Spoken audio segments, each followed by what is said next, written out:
सत्य वचन, अमर वचन, जीवित वचन, दिव्य वचन, सत्य वचन, अमर वचन, जीवित वचन। साई दा बामा बनी दा बामा बगरे सा निरे सा निरे सा निरे सा निरे सा।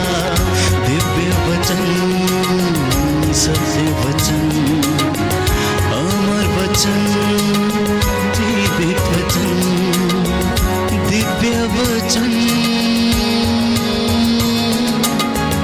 दिव्य वचन।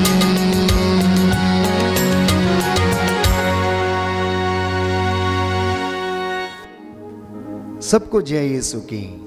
प्रभु यीशु के पवित्र और सामर्थी नाम में मैं आप सभी की सलामती की दुआ मांगता हूं। प्रियजनों, प्रातः की ये बेला, इस वक्त हम प्रभु की आराधना करें, स्तुति करें, उसका वचन सुनने के लिए हम अपने आप को तैयार करें।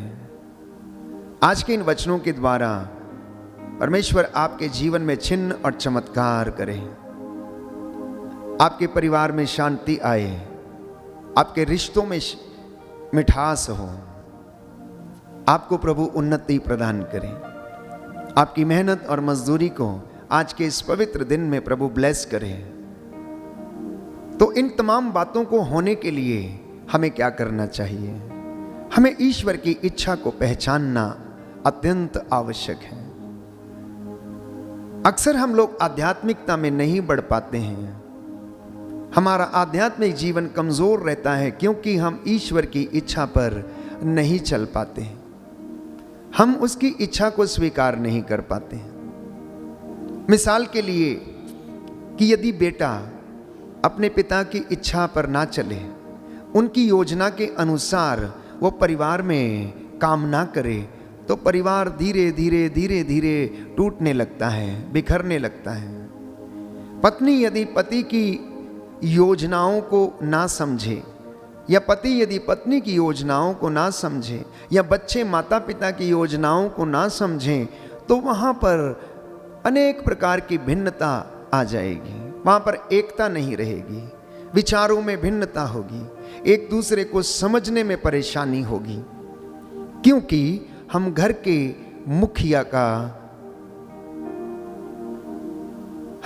मुखिया की योजना को पहचान नहीं पाते हैं। ठीक वैसे ही यदि यह संसार, यह सृष्टि और मानव जाति ईश्वर की योजना को यदि नहीं समझेगी, उसकी बातों को यदि नहीं समझेगी, तो बहुत जल्दी वे बिखर जाएंगे। तो सुंदर वचन बाइबल हमें बताती है, थिस्सलुनीकियों का पहला पत्र अध्याय 4 पद संख्या 3, कि ईश्वर की इच्छा यह है कि आप लोग पवित्र बने और पाप से दूर रहें, व्यभिचार से दूर रहें। आप में प्रत्येक अपने औचित्य के अनुसार अपने लिए एक पत्नी ग्रहण करे, गैर यहूदियों की तरह जो ईश्वर को नहीं जानते, कोई भी वासना के वशीभूत ना रहे। यदि इंसान इस वचन को सुन ले, समझ ले और उसे ग्रहण कर ले, तो मैं समझता हूं कि परिवारों में बहुत सारी समस्याओं का समाधान हो जाएगा। इस संसार की बहुत सारी समस्याओं का समाधान हो जाएगा। इस दुनिया में लोगों की बहुत सारी व्यवहारिक समस्याओं का समाधान हो जाएगा। आगे बाइबल कहती है, कोई भी मर्यादा का उल्लंघन ना करे और इस संबंध में अपने भाई के प्रति अन्याय ना करे, क्योंकि प्रभु इन सब बातों का कठोर दंड देता है। ये पवित्र धर्मशास्त्र बाइबल के शब्द हैं कि ईश्वर का मन आपके प्रति व्यक्त हो रहा है। ईश्वर की इच्छा आपको पढ़कर सुनाई जा रही है, और इसके बावजूद यदि घर का मुखिया या उनकी पत्नी या बच्चे इस इच्छा पर चलने को तैयार नहीं हैं, तो अवश्य दंड के भागी हो सकते हैं, अवश्य उनके जीवन में कष्ट आ सकता है, क्योंकि बाइबल कहती है कि प्रभु इन सब बातों का कठोर दंड देता है। क्योंकि ईश्वर ने हमें अशुद्धता के लिए नहीं, पर पवित्रता के लिए बुलाया है। तो आज आप लोग जो वचन सुन रहे हैं, प्रभु आपसे चाहता है कि आप पवित्र बने, आपका दाम्पत्य जीवन पवित्र हो, पति पत्नी का रिश्ता पवित्र हो, उनकी सोच पवित्र हो, उनके विचार पवित्र हो, उनकी गतिविधियां पवित्र हो, तो आपके बच्चे भी पवित्र होंगे, क्योंकि आप ऐसा ही करने के लिए बुलाए गए हैं। आप लोग पवित्रता के लिए बुलाए गए हैं। इसलिए जो इस आदेश का तिरस्कार करता है वह मनुष्य का नहीं बल्कि ईश्वर का तिरस्कार करता है। शायद सुनने में ये वचन थोड़े कड़वे लगे। सामुएल का दूसरा ग्रंथ अध्याय 2 पद संख्या 30 में प्रभु का वचन कहता, जो मेरा आदर करते मैं उनका आदर करता हूं, और जो मुझे तुच्छ जानते हैं मैं भी उन्हें तुच्छ जानता हूं। और संत पौलुस इस बात को स्पष्ट करता है कि जो इन सब बातों का और आदेशों का तिरस्कार करता है वह मनुष्य का नहीं बल्कि ईश्वर का तिरस्कार करता है, जो आपको अपना आत्मा प्रदान करता है। तो प्रभु चाहता है कि वैवाहिक जीवन पवित्र हो, प्रभु चाहता है कि पति पत्नी का जीवन पवित्र हो, प्रभु चाहता है कि लोगों का दाम्पत्य जीवन पवित्र हो। आप वासना से नहीं परंतु पवित्र आत्मा से संचालित हो। वासना से वासना उत्पन्न होती है और प्रेम से प्रेम उत्पन्न होता है। जिस परिवार में पवित्रता है और दाम्पत्य जीवन शुद्ध है और पवित्र है, उस परिवार के बच्चे भी शुद्ध और पवित्र होंगे, उस परिवार में उन्नति होगी। और यदि परिवार में बच्चे वासना जैसी बुराइयों में फंसे हैं तो इसका कारण यही है कि माता पिता का दाम्पत्य जीवन भी पवित्र नहीं। क्योंकि बाइबल हमें बताती है कि यदि गूंधे हुए आटे का पहला पेड़ा पवित्र है तो पूरा आटा पवित्र है। संत पौलुस इस बात को और गहराई से स्पष्ट करता और कहता है, यदि जड़ पवित्र है तो तना भी पवित्र है, तना पवित्र है तो फल भी पवित्र है। तो आज का जो संदेश है दिव्य वचन के माध्यम से प्रभु आपसे बातें करना चाहता है और बातें कर रहा है कि मेरे बच्चों, मैं चाहता हूं कि तुम पवित्र बनो, तुम्हारा दाम्पत्य जीवन पवित्र हो, क्योंकि मैं पवित्र हूं इसलिए तुम लोग भी पवित्र बनो। मैंने तुम्हें क्षमा किया है, तुम भी एक दूसरे को क्षमा करो। मैंने तुम्हें दिया है, तुम भी एक दूसरे को दो। मुफ्त में तुम्हें दिया गया है तो तुम आगे भी मुफ्त में दे दो। अहंकार ईर्ष्या द्वेष से बच कर रहो, ये ईश्वर की इच्छा है। यदि आप दिव्य वचन को रोज सुनते हैं और उससे कुछ ग्रहण करना चाहते हैं तो आज इस बात को ग्रहण करना। ये बातें मेरी नहीं, ये प्रभु की बातें हैं और मैंने आपको पढ़कर सुनाई हैं। परिवार एक रिश्ता है, एक ऐसा रिश्ता प्रियजनों जो कि अलग अलग नहीं परंतु एक मत, एक विचार, एक आत्मा है।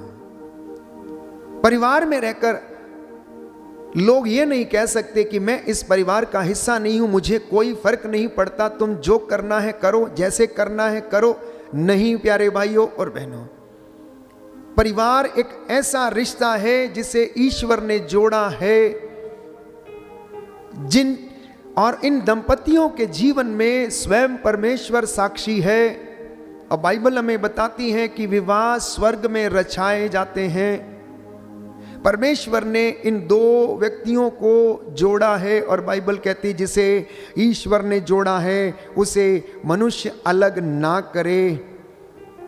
मत्ती के सुसमाचार अध्याय 19 पद संख्या 6 में हम पढ़ते हैं कि अब वे लोग दो नहीं बल्कि एक मन है, एक तन है, एक शरीर है। और जब ये रिश्ता पवित्र होगा तो इनका फल भी पवित्र होगा। ये ईश्वर की इच्छा है। आज पेतरुस का पहला पत्र अध्याय 2 पद संख्या 15 में ईश्वर चाहता है कि आप अपने सदाचरण के द्वारा अनर्गल बातें करना छोड़ दें, मूर्खता की बातें करना छोड़ दें, लड़ाई झगड़े की बातें करना छोड़ दें, अहंकार और ईर्ष्या की बातें करना छोड़ दें। पुराना सब कुछ छोड़कर नया अपनाने की कोशिश करें। और नया क्या है? पवित्र आत्मा। नया क्या है? पवित्र आत्मा जो प्रभु ने दिया, जो सहायक के रूप में हमें देकर गया, और वो पवित्र आत्मा अब हमें चलाता है, वो हमें दिशा दिखाता है, वो हमें रास्ता दिखाता है, वो अपने विचारों को हम में डालता है, वो परमेश्वर के विचारों को हमारे होठों पर रखता है और अपने दासों को, प्रियजनों, वो इस्तेमाल करता है। वो अपने सेवकों को आग के शोले बनाकर क्या करता है? इस्तेमाल करता है। इब्रानियों का पत्र अध्याय 1 पद संख्या 5 और उससे आगे बाइबल हमें बताती है कि परमेश्वर अपने दूतों को पवन बनाकर उड़ाता और अपने सेवकों को आग के शोले बनाकर इस्तेमाल करता है। और वो प्रभु ये कहता है कि तुम अनर्गल बातें करना छोड़ दो, मूर्खता की बातें छोड़ दो, तुम परमेश्वर के वचन को बोलो और उन बातों से मूर्खों का मुंह बंद करो, ना कि अनर्गल बातों से, ना कि वाद विवाद से, ना कि किसी दूसरी चीज से। सुक्ति ग्रंथ प्रभु का वचन हमें बताता अध्याय 3 पद संख्या 5 से 6 में कि तुम सारे हृदय से प्रभु पर भरोसा रखो, अपनी बुद्धि पर भरोसा मत करो, सब कामों में उसका ध्यान करो और वह तुम्हारा मार्ग प्रशस्त करेगा। सच है प्यारे भाइयों और बहनों, जब हम अपनी सोच लगाते हैं, जब हम अपने ही विचार लगाते हैं तो वो पूरे नहीं होते हैं। परमेश्वर को काम करने दें, आज अपने जीवन में परमेश्वर को काम करने दें और उसकी इच्छा को अपने जीवन और परिवार में और विशेष रूप से दाम्पत्य जीवन में पूरा होने दें। मैं आपको विश्वास दिलाता हूं कि परमेश्वर आपको हमेशा भरपूरी में रखेगा, क्योंकि उसकी इच्छा है कि आप लोग पवित्र बने। कहता है लेवी के ग्रंथ अध्याय 11 पद संख्या 44 में, मैं तुम्हारा ईश्वर पवित्र हूं, इसलिए तुम अपने आप को पवित्र करो और पवित्र बने रहो, क्योंकि मैं पवित्र हूं। मैं वो प्रभु हूं जो तुम्हें मिस्र से निकाल लाया कि मैं तुम्हारा अपना ईश्वर बनूं, क्योंकि मैं पवित्र हूं। तो आज सारी अशुद्धता के कामों को त्यागना, आज एक निर्णय लेना कि हे प्रभु मुझे सहायता दीजिए कि मैं सत्य के मार्ग पर चलूं, मैं झूठ ना बोलूं, झूठी गवाही ना दूं, लालच ना करूं, लोभ में ना पड़ूं, प्रलोभन में ना पड़ जाऊं। जैसा आप चाहते हैं मैं वैसा करने पाऊं, इस विशेष कृपा के लिए प्रार्थना करना। लेवी ग्रंथ अध्याय 19 पद संख्या 2, इजराइलियों के सारे समुदाय से कहो कि मैं पवित्र हूं, क्योंकि मैं तुम्हारा प्रभु ईश्वर पवित्र हूं और तुम में प्रत्येक व्यक्ति अपने माता पिता का आदर करेगा, मेरे विश्राम दिवस को मनाएगा, क्योंकि मैं तुम्हारा प्रभु ईश्वर हूं। ये आदेश है माता पिता के लिए, बच्चों के लिए, कि आप लोग उसके आदेशों का पालन करें, माता पिता का आदर करें, उसके विश्राम दिवस को पवित्र करें, क्योंकि वो परमेश्वर पवित्र है। कहता है कि तुम मेरे लिए पवित्र बनो, क्योंकि मैं पवित्र हूं, मैंने तुम लोगों को अन्य राष्ट्रों से अपने लिए अलग किया है। यह परमेश्वर की इच्छा है जो दिव्य वचन के माध्यम से वो आपके साथ साझा करना चाहता है। मैं समझता हूं कि जब हम प्रयास करेंगे तो हम पवित्रता को हासिल करेंगे। ये एक दिन का काम नहीं है, परंतु अपनी जिंदगी के हर आयाम पर जब हम पहुंचने लगते हैं तो उस हर आयाम पर हमें कृपा का लेवल बढ़ा हुआ दिखना चाहिए, पवित्रता का लेवल बढ़ा हुआ दिखना चाहिए। संत पौलुस कहता है अब मैं सयाना हो गया हूं, पहले मैं बच्चा था, मुझे समझ नहीं आता था, लेकिन अब मैं सयाना हूं, अब मुझे समझ में आता है। तो प्रियजनों, बाइबल हमें बताती है पवित्रता की साधना करें, विश्वास की साधना करें, शांति की साधना करें, प्रायश्चित करें, पश्चाताप करें, स्वीकार करें, और प्रभु आपको आशीषों से भरपूर करेगा। आप अपने मनोभावों को ईसा के मनोभावों के जैसा बना लें। बाइबल कहती है, परमेश्वर चाहता है, फिलिपियों का पत्र अध्याय 2 पद संख्या 5 में, कि आप अपने मनोभावों को ईसा के मनोभावों के जैसा बनाएं। मत्ती का सुसमाचार अध्याय 5 पद संख्या 48 की आप पूर्ण बनो जैसे कि स्वर्गीय पिता पूर्ण है। आप पूर्ण बनो जैसे स्वर्गीय पिता पूर्ण है। फिलिपियों का पत्र अध्याय 5 पद संख्या 10 बाइबल हमें बताती है कि आप लोग पता लगाते रहें कि ईश्वर को कौन सी बातें प्रिय हैं, प्रभु को कौन सी बातें प्रिय हैं। जो लोग व्यर्थ के काम अंधकार में करते हैं उनसे आप लोग दूर रहें। हर दिन आप दिव्य वचन के माध्यम से कुछ नया सुनना चाहते हैं। प्रियजनों, प्रभु का वचन हर दिन नया है, प्रभु की कृपा हर दिन नहीं है। नया यदि कुछ बनना है तो हमारी स्वीकृति, नया यदि कुछ बनना है तो हमारा निर्णय, नया यदि कुछ होना है